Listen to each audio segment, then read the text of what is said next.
హృదయపూర్వక నమస్కారాలు. రోజు గవర్నర్ గారి ప్రసంగంలో బడ్జెట్ సంబంధించిన ప్రసంగంలో గవర్నర్ గారు ప్రసంగిస్తున్నప్పుడు గత ప్రభుత్వంలో ఉన్న నాయకులు, వారి సభ్యులు చాలా హుందాగా గవర్నర్ గారు ప్రభుత్వం తరపున ఆయన సందేశాన్ని తీసుకెళ్తున్నప్పుడు వారు చేసింది ఏమాత్రం సబబుగా లేదు. గవర్నర్ గారు గత నెల రోజులుగా ఆయన ఆరోగ్య పరిస్థితి బాగా లేకపోయినా కానీ కంటిన్యూస్గా తీవ్ర జ్వరంతో బాధపడుతున్నప్పటికీ కూడా ఆయన ప్రత్యేకించి వచ్చి ఆయన ఈ రోజుని చాలా ఘనంగా, చాలా బలంగా ఈ మెసేజ్ని ఇచ్చినందుకు ముందుగా గవర్నర్ గారికి మా ప్రత్యేక ధన్యవాదాలు. గవర్నర్ గారి ప్రసంగంలో వైసీపీ అగ్రనాయకత్వం కానీ, సీనియర్ నాయకులు కానీ, వారి ఎమ్మెల్సీ సభ్యులు కానీ గవర్నర్ గారి ప్రసంగం పత్రులు చించేయడం కానీ, లేదంటే వారు ప్రత్యేకించి డిమాండ్ మాకు ప్రతిపక్ష హోదా ఇవ్వాలి అనేది చాలా బలంగా మాట్లాడుతూ వచ్చారు. ఇది అడిగితే వచ్చేది కాదు, అది ప్రజలు ఇస్తేనే వస్తుంది. బేసిక్గా ఒకటి హయ్యెస్ట్ మెజారిటీ ఎవరికి ఉంది వాళ్ళు ప్రభుత్వం ఫామ్ చేస్తారు. వాళ్ళకంటే నెక్స్ట్ స్టేజ్ ఎవరికి ఉంటే వాళ్ళకి ప్రతిపక్ష హోదా ఇస్తారు.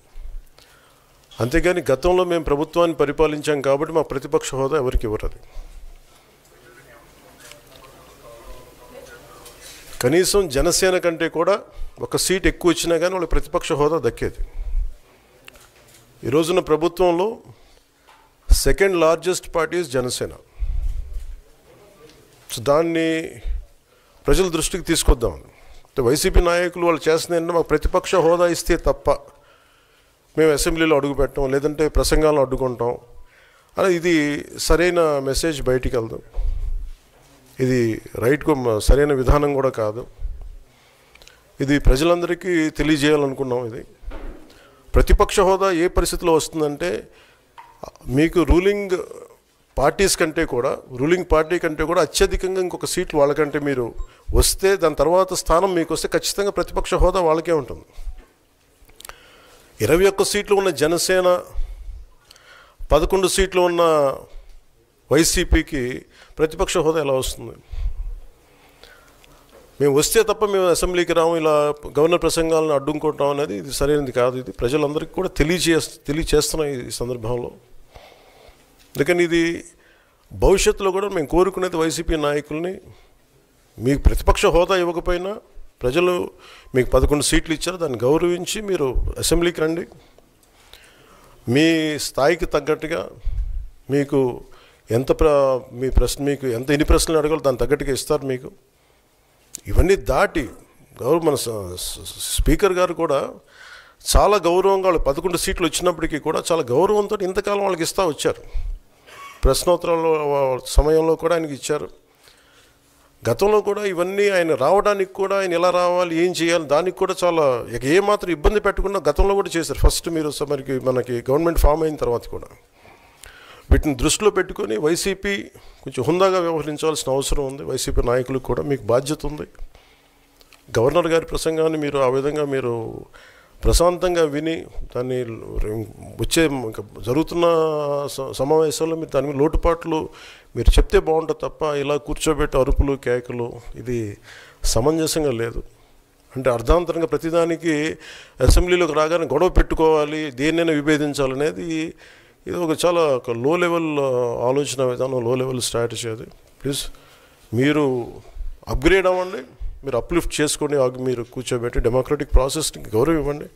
మనస్ఫూర్తిగా వైసీపీ నాయకులకి ఇది నా విన్నపం, నా విజ్ఞాపన. This what I would like to say. And నిజంగా కావాలి అంటే మీరు ఈ 5 సంవత్సరాల్లో మీరు ప్రతిపక్ష హోదా మీకు రాదు. అది మీరు మెంటల్గా ప్రిపేర్ అయిపోండి.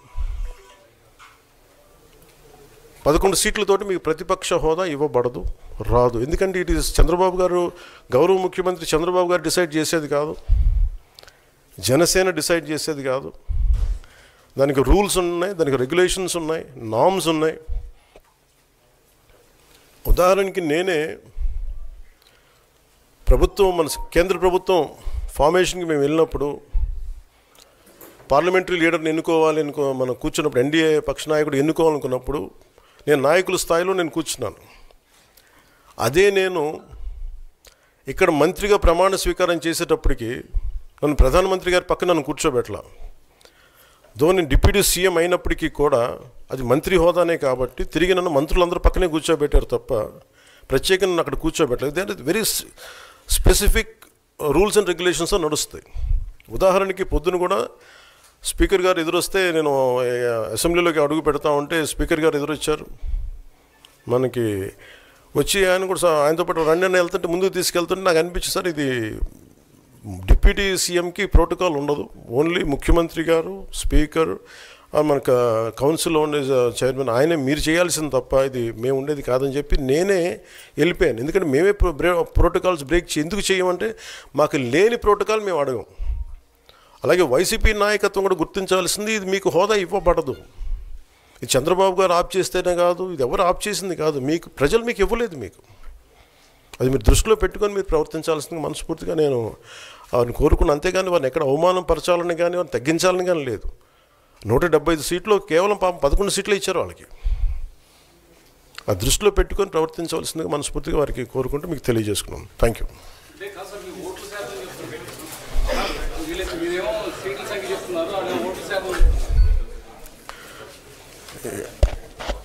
ఫస్ట్ అప్పుడు ఏం చేయాలంటే సార్, అప్పుడు జర్మనీకి వెళ్ళిపోవాలండి. ఇప్పుడు జర్మనీలో ఏంటంటేనండి, నేను జర్మనీ రిజల్ట్స్ కూడా ఏదో వచ్చినాయి చూస్తా ఉన్నాను ఎలక్షన్స్లో. 25% వచ్చిన హైయెస్ట్ పర్సంటేజ్ ఆఫ్ వచ్చిన ఓటుకి ఇన్ని ఎంపీస్, ఇంత అసెంబ్లీ స్థానాలు ఉంటాయి వాళ్ళకి. 5% మించి తక్కువ వస్తే 5% ఓట్లు మిగతా వాళ్ళు పంచుకుంటారు. మనకు అలాంటి బెనిఫిట్ మనకు లేదు కాబట్టి మన రాజ్యాంగంలో లేదు. వాళ్ళు మంకు పట్టు పడితే they are free to go to Germany. Thank you.